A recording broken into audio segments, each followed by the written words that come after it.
like Paul wearing Why my... is he sitting there? It Right. is a very right. Alright. Anyway, okay. So, guys, you've just joined us, and today we're talking about... Partying in a relationship. That's the one. It's a topic of discussion that comes up in every relationship, so we thought, you know what, we'll take a second and discuss what our opinions are. Yeah, well, it is. It's sometimes it can really make or break a relationship just because of another person's opinion about partying and the other person about partying also. So everybody has a different opinion, and I think our input is valid because we're doing pretty well. So we've been through it, and I think there's always a right and wrong way to approach a certain situation. Yeah, but thank you. I'll Problem continue.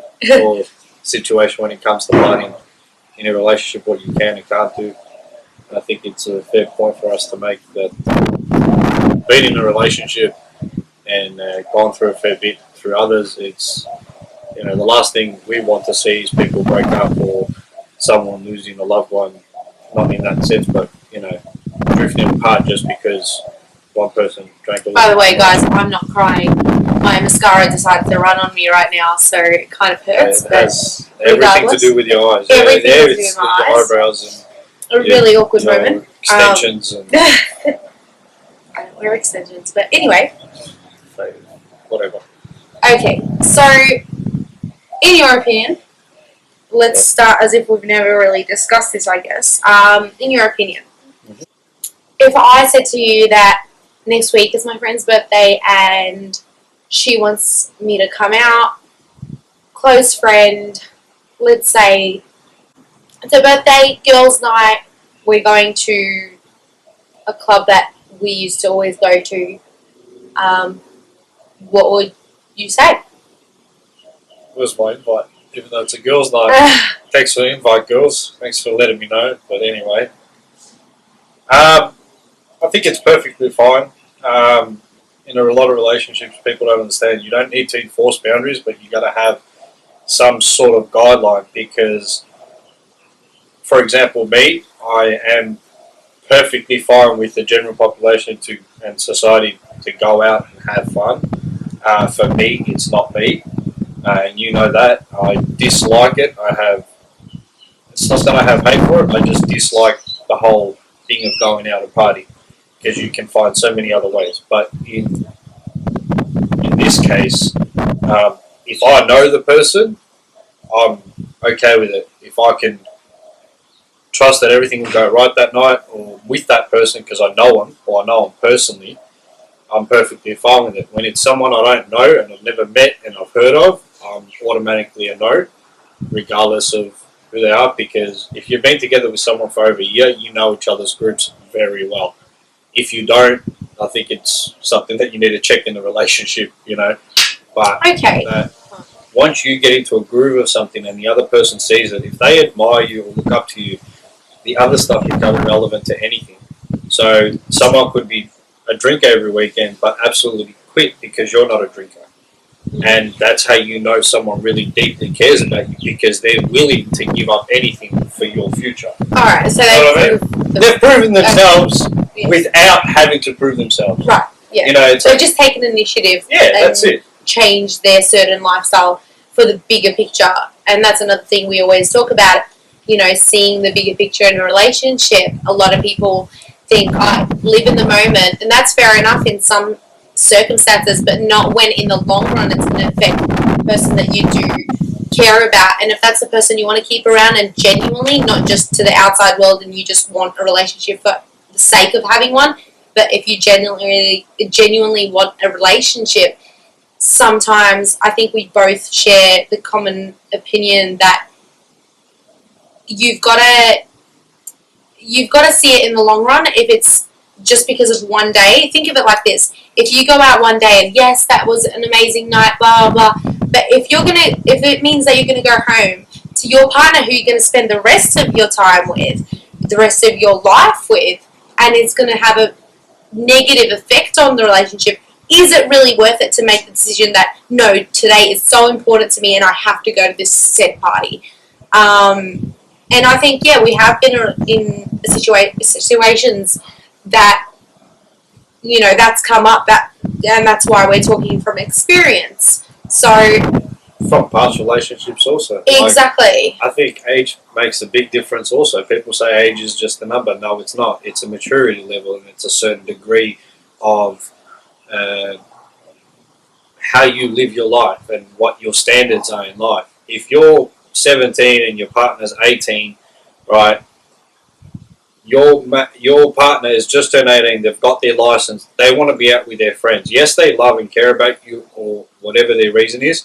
But you got to be prepared for them wanting to go out until you turn 18. Yeah. Right? If you're both over the ages, and I think this is a big thing, if you're over the ages of 22, 23, 24, and you're still living a life of a 17, 18-year-old, 18-year-old legally, right? You know, a lot of people have fake IDs now, you know, like stuff like that, that all that stuff happens. It's like someone says, you know, you got a fake ID, you're going out at 16, 17. You know, of course that's going to cause stress on the other person because the other person's not doing it, you know, and they're thinking, no, I'll wait till I'm 18, you know. That can cause stress. Clarify that it's not the immaturity of a certain age group or whatnot. It's the surrounding environment that comes with age. The majority of the people around you, how they act and so on. It's not yourself, and sometimes it may be, but generally speaking, it's more the fact that we do go through age stages that change our lives and everything around us so drastically, and people tend to forget that. People spend so much time trying to prove their maturity levels, but wake up and see the reality of it.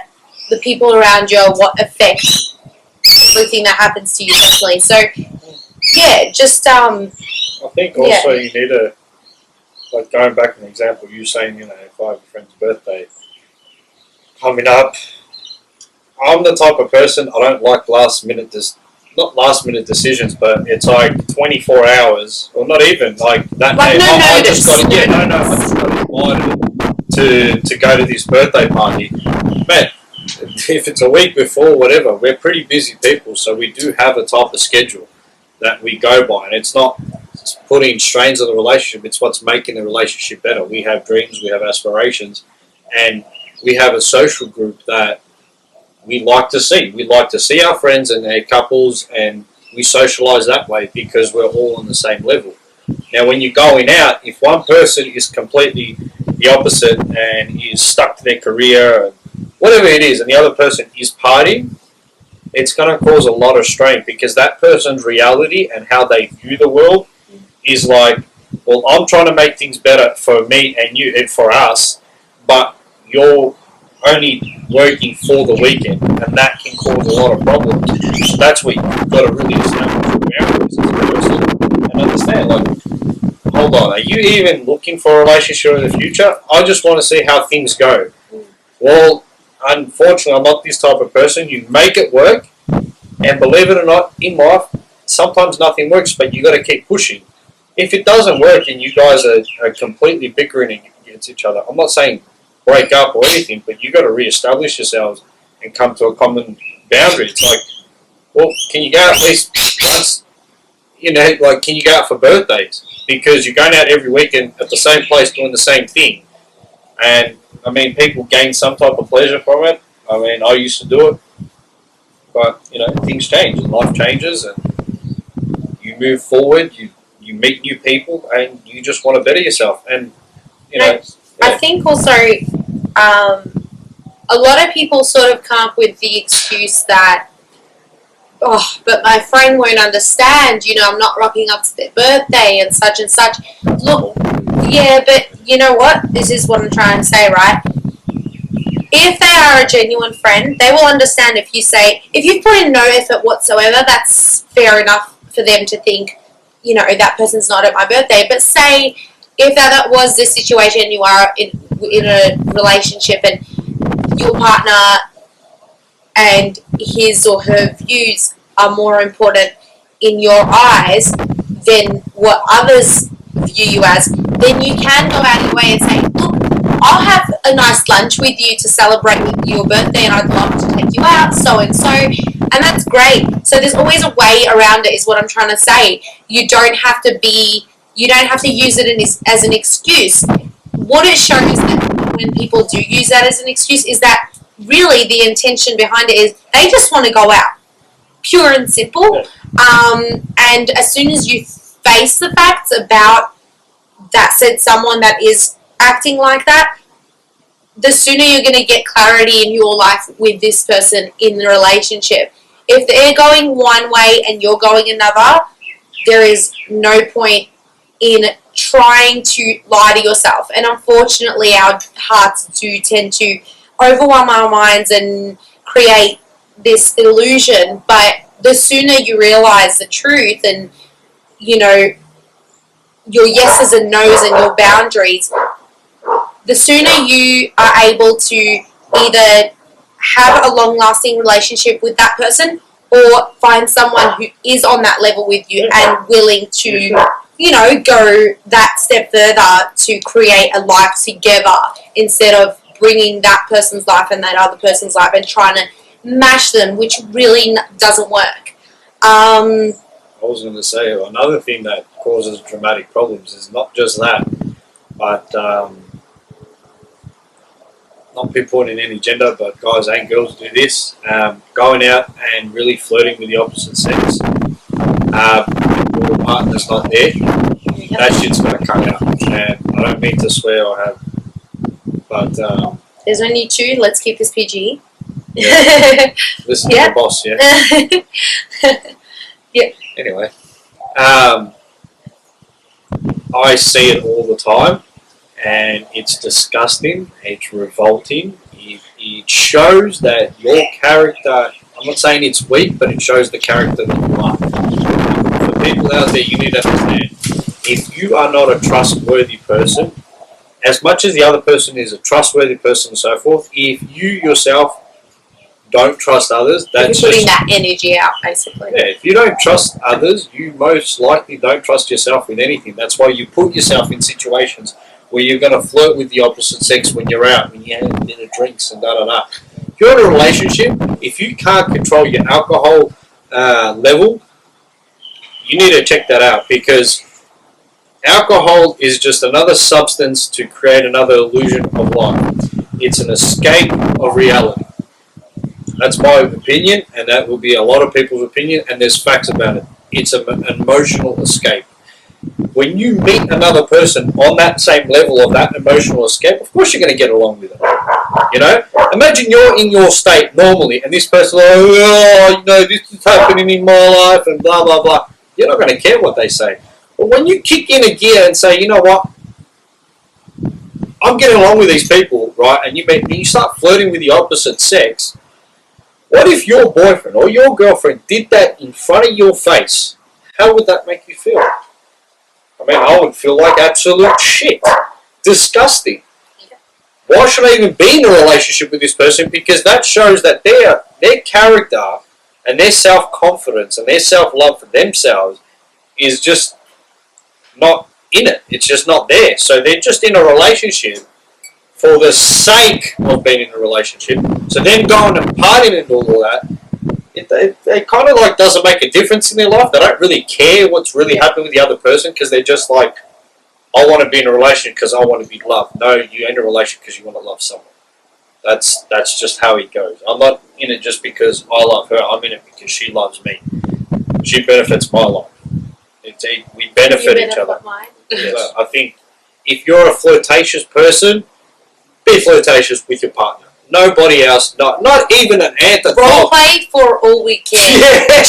Just, you know, if you need that sense of adventure with another person, pretend literally go to your partner and express those ideas.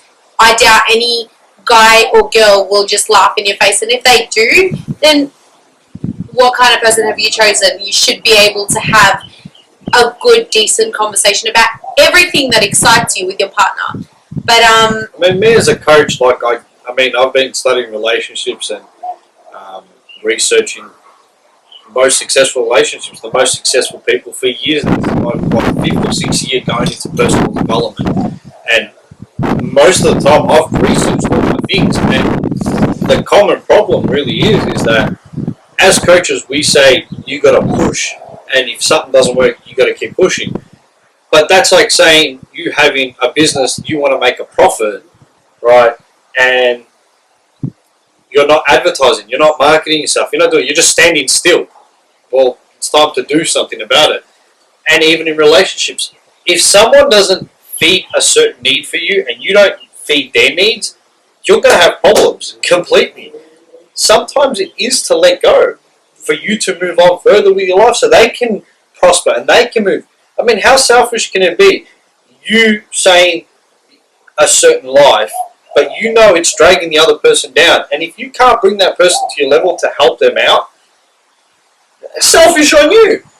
Let them go. Let them be with someone that's going to be for them. Don't just put yourself in a situation because you don't want to raise your standards. If everything is growing and everything is exceeding expectations and everything in life is improving, or everything, like technology is easier, everything's easier, then why is it that we are limiting our own personal lives with our loved ones? Why are we sticking to relationships that are limiting us? It's like being in an abusive relationship. Why stay in that for 20 years? Oh, because you love the person. The person's abusing you. So if someone's abusing you emotionally, putting you down or doing stupid stuff, you need to move on from there. And I know a lot of people find it hard to move on, but like Jasmine said, why limit yourself in a relationship? That's not saying go do crazy stuff every day. That just means be with someone that is on your level, or even someone that has a bit more to give in life in general. So long as you're willing to learn that, Yeah. I think it's important for a relationship. It really is.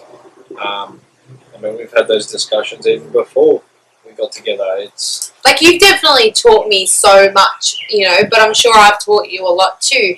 We both how to do my eyelashes now. So learn. But no, in all honesty, we've both brought something to the table so that we can teach each other, and we were both willing to learn a different way to do certain things. Whereas some people are so in their mind about things and in their ego or whatever the case is that they're not willing to change for the greater good. But that's what a relationship is. You're changing. You're constantly growing but you're involving a human that has nothing to do with your family, wasn't forced upon you, someone that you've purely chosen to be in your life and grow with you. You've chosen that person, so make the most of it, grow with them, learn from the relationship. Even if it doesn't end up working out for you, at least you've learned something. But if you turn around and that relationship ends, you got to ask yourself, am I able to sit here and say, well, at least it was a good relationship, I learned what I could from it? Or are you going to say, well, that was a total waste of time? You've got to weigh out the pros and cons. That's still, even that, you learned something because you knew it was a waste of time. Not saying the person was a waste of time, the relationship itself. Yeah. A lot of us are driven by fear. A lot of us, even the most successful people in the world, they're driven by fear, but they turn it into a positive. Everyone knows that, everyone sees that. And a lot of us, sometimes maybe that other person going out and being flirtatious and drinking a lot is them dealing with their fears. But the thing is, that is not a resourceful way of dealing with something. You just don't do that. And sometimes you need someone like me, a coach, sometimes you just need to speak to a friend about it that can quickly change your mind and change your focus towards the greater good of the relationship. Because this is how I see it, first of all, is when you get together, are you discussing each other's pros and cons? A lot of people don't. They just go straight into it, see what happens. No, I said from the start, I want something. I want a future. And I'm going to grow towards that future. It's not even the end result. It's just a visualization of where I want to be in my life. And we both fit each other's hearts. And it's not worth putting ourselves in a situation, even though we know we're not going to do something in that situation, but why put yourself in a situation it's going to hurt someone, hurt yourself, hurt everyone around you, it's not worth it. It really isn't. You know what? Let's take a second and give you sort of an interactive game to play. The next time you're talking to one of your said friends about your relationship and negative things that are happening, focus for a second. Take a second out and focus on how your friend is reacting. If they are sitting there and saying, okay, well, trying to analyze the situation and ask you questions like, all right, so what did he or she say about it? How was their response? And questioning you. Most of the time, that's somewhat of a good friend because they're trying to see both sides of the story and they genuinely want what's best for you. But if they're sitting there and agreeing with absolutely everything you have to say about your significant other, they have no intention in looking out for you. Exactly. Well, man, Exactly. okay. So, Play that game. Try it out because I used to do it. I don't need to anymore because my friends are there for my benefit and I benefit them. he's been there, done that. He's chosen his friends wisely. And the only reason I'm getting you to do this, or we're getting you to do this, is purely for the fact that the last thing you want to do is turn around and say, no, you know what, these are my friends, blah, blah, blah, and you leave someone that could have potentially been good for you purely because you think these are your friends. And then one day you wake up a few years later and think, wow, they were really trouble. So get ahead of it. Listen to what your friends have to say. And really listen. Don't give them excuses. Really listen to everything everyone's got to say because there is always a hidden message behind it that can tell you a full story. So go ahead, do that, and I guess let's wrap this up. Let's wrap it up. Like, yes. Honestly, I've had enough of you guys. Well, that's it. That's the truth. No. I want to say thank you, and we want to say thank you. It's us. No I in team. Yes, but there's I in win. Haha, Michael Jordan quote. Right? So we want to purely say thank you because I think through our experiences in life, and one thing that I've learned through coaching and revolving myself around research of people is we've been through a lot in our lives, not just in relationships, but emotionally also. We've come from a broken phone.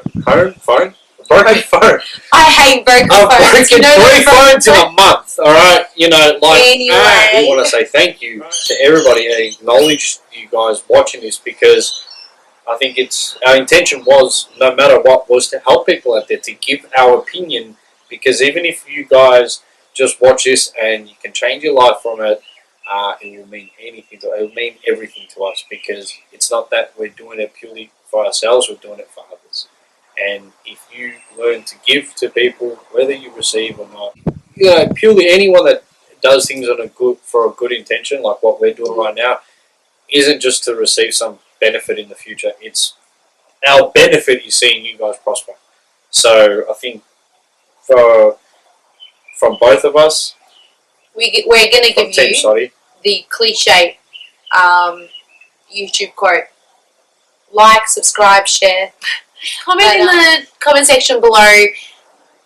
Tell us what topics you think are relevant, what we should discuss, if you need help with anything, and go from there. Yes, so thank you guys. I appreciate it. Peace. See ya. Bye. Love you. You smell.